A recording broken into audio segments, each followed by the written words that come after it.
warahmatullahi wabarakatuh. Alhamdulillahirabbil alamin wa bihi nasta'in ala umurid dunya waddin. Wassalatu wassalamu ala asyrafil anbiya'i wal mursalin sayyidina Muhammad wa ala alihi wa sahbihi wa man tabi'ahum bi ihsan ila yaumiddin.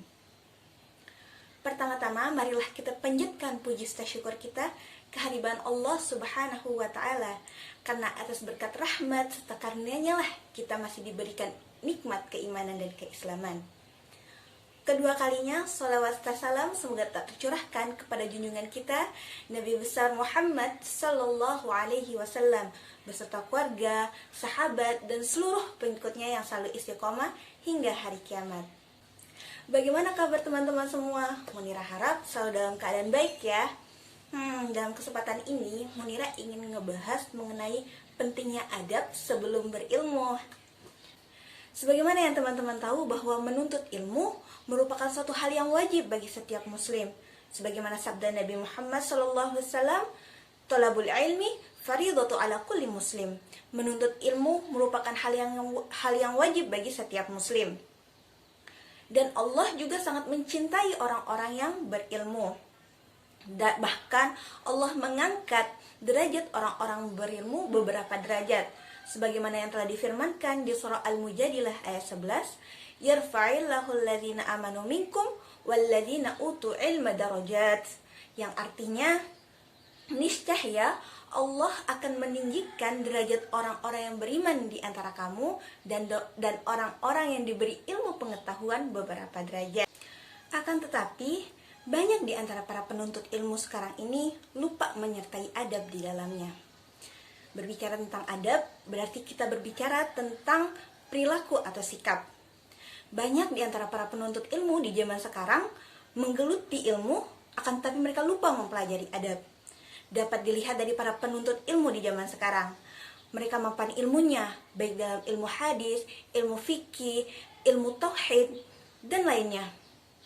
Akan tetapi, sikap mereka terhadap orang tua, terhadap teman, bahkan terhadap guru mereka sendiri jauh dari tuntunan yang dilakukan oleh salafus saleh.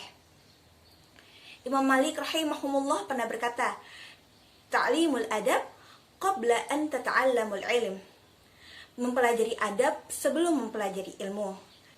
Hal ini dikuatkan lagi dengan perkataan dari Yusuf Al-Husain rahimahumullah, yakni bil adabu tafhimul ilm. Dengan adab engkau akan memahami ilmu. Dari perkataan di atas menyatakan bahwa adab merupakan asbab yang menolong seseorang thalabul ilm dalam mendapatkan ilmu. Teman-teman fillah, sebagian besar dari penuntut ilmu di zaman sekarang ketika ada pemahaman yang berbeda dengan mereka, padahal masih dalam lingkup ijtihadiyah, mereka menjadi seseorang yang memiliki watak yang keras, tidak mau mengalah, bahkan mereka menganggap pemahaman orang lain itu salah dan menghizib pemahaman seseorang itu sesat. Dan ada di antara penuntut ilmu bahkan menyalahkan masyayikh yang hidup sebelum mereka. Mereka menyatakan bahwa mereka menyalahkan fatwa-fatwa yang pernah diberikan atau disampaikan oleh masyayikh tersebut. Bahkan mereka menentang guru-guru mereka ketika tidak sesuai dengan apa yang mereka pahami dan mereka pelajari. Hal ini teman-teman sangatlah salah. Mengapa? Karena dapat menimbulkan sifat merasa diri lebih baik dan benar, baik dalam menuntut ilmu. Bahkan hal ini bisa menyebabkan seseorang terjauh atau dijauhi dari keberkahan ilmu, serta Allah akan membenci orang-orang yang memiliki sikap atau sifat seperti ini. Padahal ulama salafus salih sangat memperhatikan sekali mengenai masalah adab dan akhlak dalam menuntut ilmu.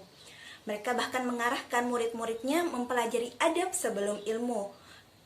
Sebagaimana Imam Mubarak pernah berkata, "Kami mempelajari adab selama 30 tahun dan kami mempelajari ilmu selama 20 tahun." Hal ini menyatakan apa? Hal ini menyatakan bahwa urgennya adab sebelum ilmu, sehingga ketika mereka telah beradab, maka keberkahan ilmu akan menaunginya. Syekh Shalih Al-Utsaimin pernah berkata, "Dengan memperhatikan adab, maka akan mudah dalam mendapatkan ilmu." Teman-temanku fillah, Dengan demikian, ada beberapa adab yang perlu diperhatikan oleh setiap penuntut ilmu. Yang pertama, hendaklah mereka mengikhlaskan hati mereka semata-mata hanya kepada Allah Subhanahu wa Ta'ala. Niatkan ketika kita menuntut ilmu, niatkan bahwa kita menuntut ilmu itu hanya karena Allah, bukan karena yang lain. Yang kedua yakni membersihkan diri dari akhlak-akhlak yang tercela. Maksudnya apa? Hendaklah setiap penuntut ilmu membersihkan hatinya dari sifat-sifat yang tidak dicintai Allah, seperti iri, hasad, dengki, dan sebagainya. Yang ketiga yakni senantiasa bersungguh-sungguh dalam menyibukkan diri dengan ilmu. Hendaklah ada semangat seorang penuntut ilmu itu dalam mempelajari ilmu yang akan dia minati atau dia geluti di dalamnya, sehingga akan ada sehingga ada rasa cinta terhadap dirinya atas ilmu tersebut. Yang keempat, memutuskan dan menghilangkan hal-hal yang menyibukkan dirinya hingga lalai dalam menuntut ilmu. Nah, ini yang harus sangat diperhatikan oleh setiap penuntut ilmu. Ketika mereka sudah mulai bersungguh-sungguh dalam menuntut ilmu, hendaklah mereka meninggalkan hal-hal yang bisa membuat mereka lalai dari menuntut ilmu. Yang kelima yakni memandang guru dengan penuh kemuliaan dan penghormatan. Kebanyakan dari penuntut ilmu zaman sekarang itu menghilangkan nomor 5 ini. Kenapa?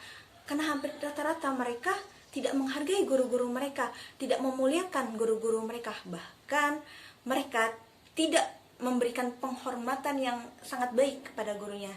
Padahal dengan kita memuliakan atau menghormati guru kita, kita bisa mendapatkan keberkahan ilmu yang beliau sampaikan kepada kita. Yang keenam itu memahami hak-hak guru dengan senantiasa mengingat keutamaan guru dan bersikap tawadu di hadapan guru.